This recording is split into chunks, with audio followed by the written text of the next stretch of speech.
yang penuh dengan pelbagai kemungkinan, keselamatan bukan lagi perkara yang boleh dipandang ringan. Malah, ia perlu dititik beratkan oleh setiap individu. Siapa sangka setiap langkah yang diatur mungkin ada mata-mata yang kurang senang memandang dengan pelbagai ancaman. Mengambil kira perkara tersebut, adakah memiliki pengawal peribadi jika dahulu ia menjadi keperluan kepada mereka yang berpengaruh. Namun, kini pengawal peribadi bukan hanya untuk golongan elit, malah mereka juga sebagai pelindung buat sesiapa sahaja, sama ada artis, selebriti atau sesiapa yang mampu untuk menggunakan perkhidmatan mereka. Terdapat pelbagai jenis pengawal peribadi, antaranya pengawal peribadi bersenjata, pengawal peribadi bermotor, pengawal peribadi eksekutif dan lain-lain lagi. Adakah kerjaya ini tampak hebat dan diguruni? Namun, risikonya besar kerana perlu mempertaruhkan nyawa untuk melindungi majikan mereka. Itu antara kerjaya yang kata berisiko. Kata-kata tak apa, bayaran tinggi. Macam-macam lah persepsi yang diberikan terhadap kerjaya sebagai pengawal peribadi ini. Kita nak berbicara lebih lanjut berkenaan dengan isu ini. Ada pula kata, awak ambil pengawal peribadi ramai-ramai sebab apa ya? Awak 6 orang ya? Itulah dia. Banyaklah sebabnya. Kalau kita nak ambil bodyguard pengawal peribadi ini kan, antaranya kalau kita berjalan-jalan di mana-mana, mungkin kita ni ada aksesori, contohnya barang kemas atau kita bawa cash yang banyak kan. Kadang-kadang perlu ada keselamatan lah dekat situ kan. Okey, ayuh kita bincangkan. Betul. Untuk bodyguard ni sebenarnya bukan di kalangan VIP, malahan artis sekarang ni pun dah ada bodyguard. Okey, kita terus perkenalkan tetamu kita pada hari ini. Di hujung sana, saya perkenalkan dahulu yang cantik jelita. Okey, ini dia Ifah Razia. Assalamualaikum, selamat pagi. Waalaikumsalam, selamat pagi. Selalu nampak dia tengah hari je. Tengah hari kan, tapi dia datang pagi. Rasa fresh muka dah. Terima kasih jemput saya. Sama. Dan di sebelah Kak Ifah Razia kita bersama dengan Cik Bakri Syari. Ketua Biro Latihan Persatuan Pengawal Peribadi BGM. Nampak. Tapi Cik Bakri dulu pengawal peribadi? Dulu saya memang buat kerja sebagai pengawal peribadi lah. Berapa lama tu? Daripada saya sebenarnya bekas daripada anggota Vexus 9. Dulu pun memang kita biasa escort PM apa semualah. Dan pada 2003 saya letak jawatan dan bergiat dalam bidang bodyguard swasta ni. Baik. Ini pengalaman luas ni. Satu latar belakang yang cukup kuat sebenarnya. Maksudnya kalau nak jadi pengawal peribadi ni bukan calang-calang orang. Betul lah, kadang-kadang yang mana saya kenal pun pengawal peribadi ni memang ex-polis, askar. Memang bukan kosong lah orang cakap. Bukan kosong kita pun nak tahu juga. Bukan kosong tau yang datang ni. Kan? Ifah. Katanya Ifah pengawal peribadi bukan seorang, bukan 2 orang. Berapa ramai selalunya kalau Ifah ni pergi ke satu-satu majlis? Satu majlis. Kalau macam saya kan, semua orang tahu saya buat Star Vendors Event Sdn Bhd. Okey, company saya bila buat event yang besar, yang berprestige, yang mau cakap melibatkan ramai VVIP yang datang, terutamanya PMX, PM kita, menteri-menteri, artis-artis yang tersohor yang kita bawakan, perlu ada security yang ketat, perlu ada perlindungan. Takut apa-apa berlaku di event saya masa ketika berlangsung. Jadi benda ni memang bukan hanya untuk diri saya, tetapi untuk mengawal situasi keadaan semasa ketika itu juga. Jadi saya perlukan bukan saja bodyguard dikeliling saya ketika tu, tetapi saya perlukan security dan juga rela dan juga polis bantuan. Ketika tu semasa event saya berlangsung. Jadi kalau macam hari-hari biasa, saya tak adalah bawa sampai 5-6 orang pergi mana-mana untuk pengiring saya kan. Cukup seorang 2. Suami saya pun kadang-kadang dia jadi bodyguard saya juga. Dia memang bodyguard 24 jam. So saya akan hire macam kalau saya pergi macam contohnya datang ke sini, saya akan hire driver saya sebagai bodyguard saya dan suami saya pun sebagai bodyguard saya juga. Jadi pergi ke mana-mana mesti ada peneman jugalah. Ada pengiring peneman saya. Sebab saya memang takut keluar seorang-seorang sekarang. Sekarang ni kan. Nasib baik dia keluar kat 3 hari ni, dia punya barang kemas 1, 2, 3 je. Tak banyak lah kan. Tak adalah nak riak sangat. Okey, nanti Cik Bakri lah kan. Kalau bercakap tentang pekerjaan sebagai bodyguard ni ataupun pengawal keselamatan ni, skop kerjayanya adalah skop kerjaya yang profesional kan. Bukan semua orang boleh jadi bodyguard dan sebagainya. Jadi kita nak tahu antara kriterianya sebagai seorang bodyguard ni. sebagai anggota bodyguard pertama sekali perlukan latihan lah. Tak semestinya daripada bekas tentera, bekas polis. Tapi kalau daripada bekas tentera, bekas polis ni lebih baik lah kan. Terutama yang daripada bekas-bekas polis sebab kerja di bidang bodyguard awam ni membabitkan tentang berkaitan dengan undang-undang juga. Jadi sebagai anggota bodyguard perlukan latihan dan memahami tentang undang-undang awam. Terutama hak-hak dia sebagai dalam menjalankan tugas tu dipanggil sebagai hak mempertahankan diri dia dan orang yang akan dia pertahankan lah. Jadi latihan dan apa ni perlu. Okey. Ini antara latihan yang dijalankan Ya. Dia ada tempoh masa dia macam kadang-kadang ada kursus 6 bulan ke apa ke bagaimana? Okey. Sebenarnya kalau daripada NOS, daripada JPK, Jabatan Pembangunan Kemahiran, sekurang-kurangnya untuk kursus asas ni makan masa 60 jam. Untuk asas saja. Asas bodyguard lah, basic bodyguard lah. Biasanya di situ kita bagi ajaran macam-macam lah kan, berkaitan dengan penugasan seorang bodyguard ni. Okey, Cik Bakri, saya nak tanyalah kan sebab tadi pun Cik Bakri dah pun bercakap tentang pengalaman luas Cik Bakri kan untuk mengiringi VIP dan sebagainya. Mungkin pengalaman selama berpuluh tahun itu mungkin boleh kongsikan kepada kami, ada tak pengalaman-pengalaman seperti macam yalah benda-benda yang tidak diingini berlaku dan ketika itu Cik Bakri ada di sana. Okey, memang berpuluh tahun lah, 20 tahun lebih saya dalam dunia bodyguard ni. Tapi setakat sampai last saya buat kerja bodyguard ni pada tahun 2021, alhamdulillah lah tidak ada pernah apa-apa insiden yang kata orang hingga perlu saya ambil tindakan yang apalah kan. Sebenarnya kalau pada saya lah, jika satu orang bodyguard ni dia alert pada tugas dia, insya-Allah belum datang apa-apa tu dia dah matikan lebih awal dia punya dia kena lebih ke hadapan. Ancaman yang kemungkinan ada tadi. Jadi yang pertama sekali perlu dia sentiasa beringat, alert. Okey, Kak Farazia dia cakap ada 5 bodyguard kan. Saya nampak 4. Rupanya 1 kat belakang standby. Okey, standby. Faham. Kalau macam Ifa sebagai artis kan, sebagai orang majlis-majlis yang tertentu, VIP dan sebagainya, ada tak perkara-perkara yang tidak diingini berlaku dan benda tu memerlukanlah kan kepakaran bodyguard tu sendiri. Okey. Bila VIP datang, so macam pengunjung yang datang tu dia akan serbu ke VIP kita ataupun artis yang tersohor, contohnya Datuk Seri Siti Nurhaliza, apa artis yang kita pernah bawakan sebelum ni. Okey. So memang peminat akan serbu mereka. Jadi kita perlukan perlindungan dan pertahanan daripada bodyguard and security yang kita sediakan ketika tu, supaya mereka ni dilindungi, supaya tak disentuh, tak dipegang, tak diraba. Aksiden-aksiden ni yang pernah saya hadapi. Sebab tu saya perlukan bodyguard dan dalam masa yang sama diorang duk pegang tangan kita, takut tertarik gelamah ke, jam mahal-mahal ke, cincin I ke, bahaya you all. I kena ada benda tu. Sangat faham. Untuk lindungi semua harta pusaka I. Tak boleh. Pengurusan orang ramai. Bila kita berdepan dengan ramai orang, benda ni yang kita kena jaga-jaga. Bukankah sekadar kita nak belagak, tak, bukan. Sebenarnya selain pada barang kemas yang kita ada, nyawa kita tu lagi penting daripada situ. Kita tak tahu niat orang datang dengan kita, entah dia bawa pisau ke, bawa kapak ke, bawa parang ke, bawa pistol, kita tak tahu. Kan?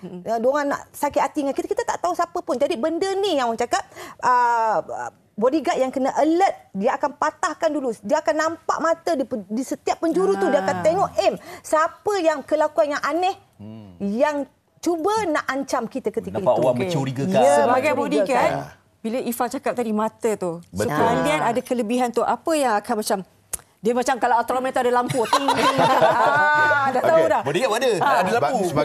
Sebagai bodyguard, mata, tajam, telinga, betul. panca indera ni memang perlu tajam.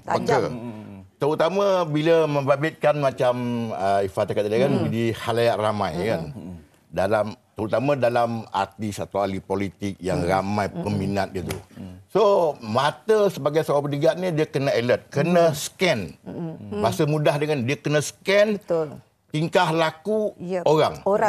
Sikap manusia ni bila dia nak melakukan sesuatu, dia mesti ada perubahan pada air muka dia ataupun reaksi dia punya bentuk badan dia. Gerak badan dia. Betul. So yang itu yang kita selalu perhatikan.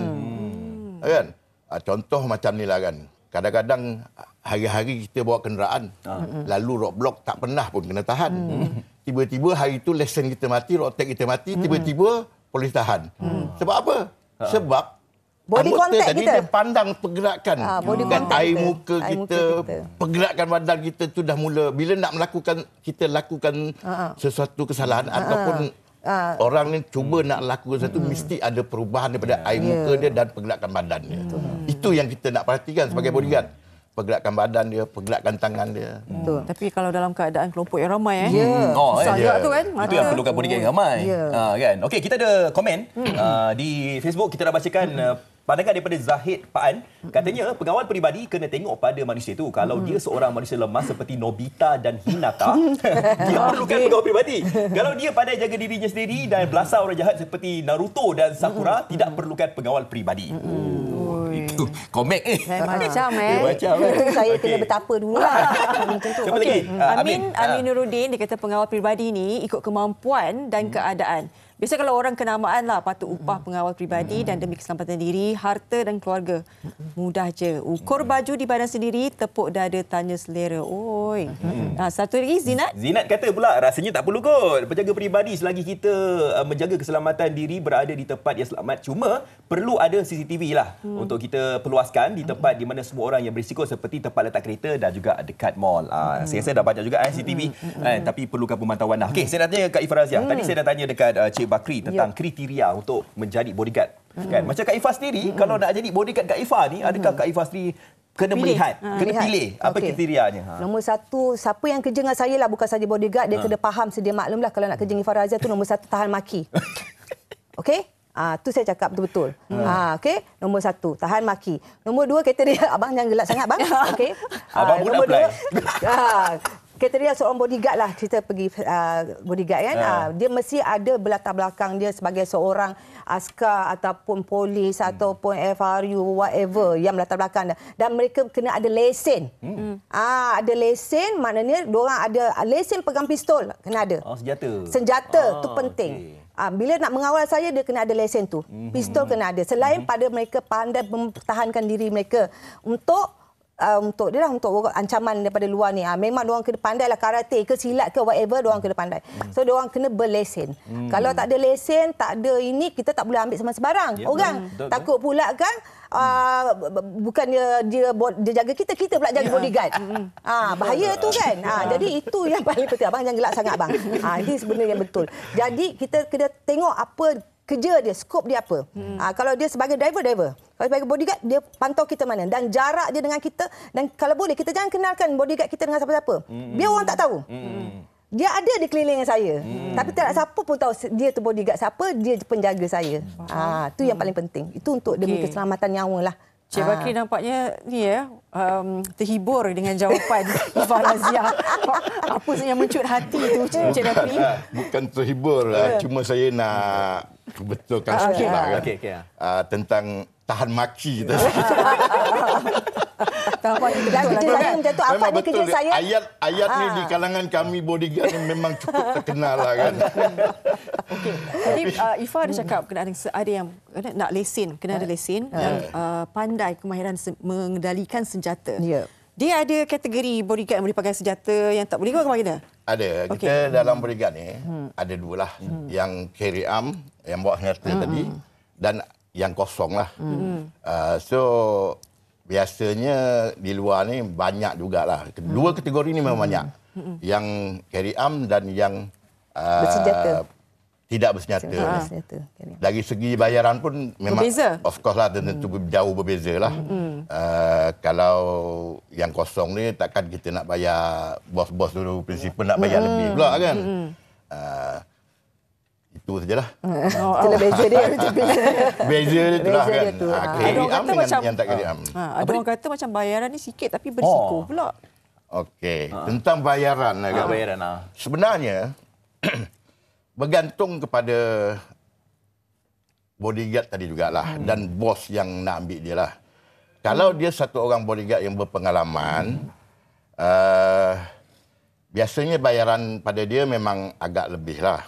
Dan kalau yang baru-baru yang nak ceburkan diri dalam dunia bodyguard ni, biasanya ialah untuk permulaan tu tak tinggi mana sangatlah kan. Tapi biasanya lah paling tidak pun 5-6 ribu dia orang boleh dapat satu bulan. Tentang bayaran tu lah kan. Itu bergantung kepada pekerjaan ni lah.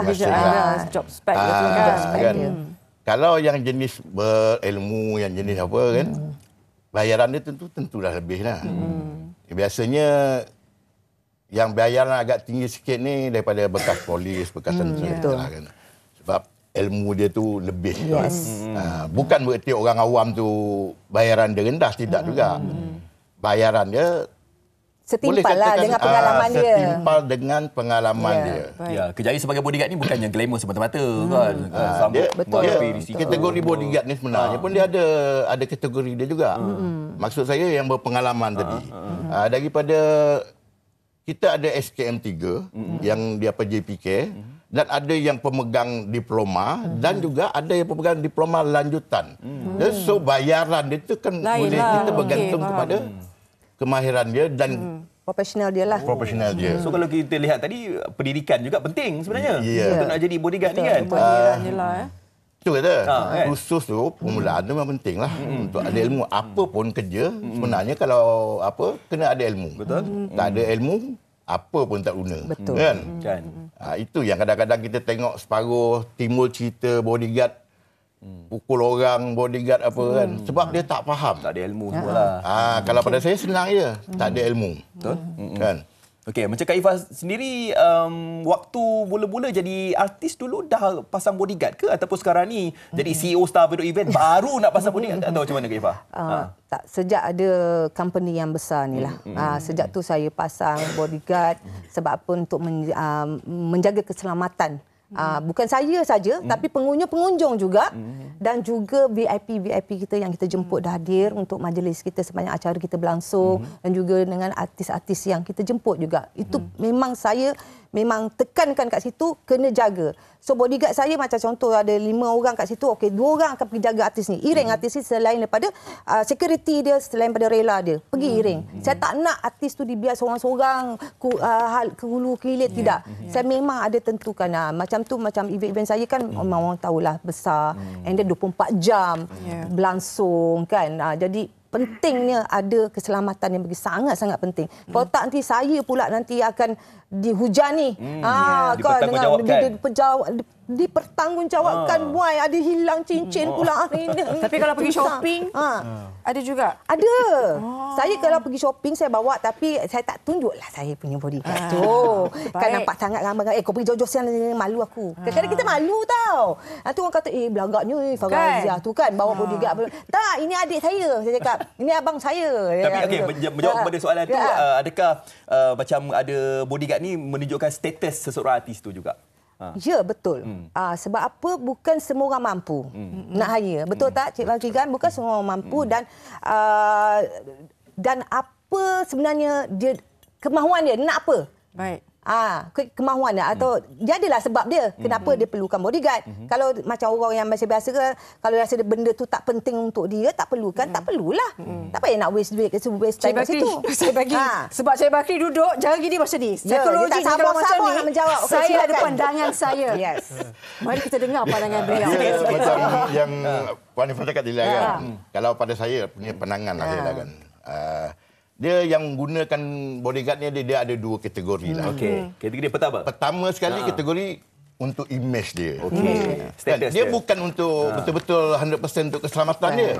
Tapi dari segi untuk bisnes dia, dia ada kan. Satu bila dia ada bodyguard, image dia tu nampak lebih apalah untuk mudah menarik dia punya apa kata orang pandanglah kita ni.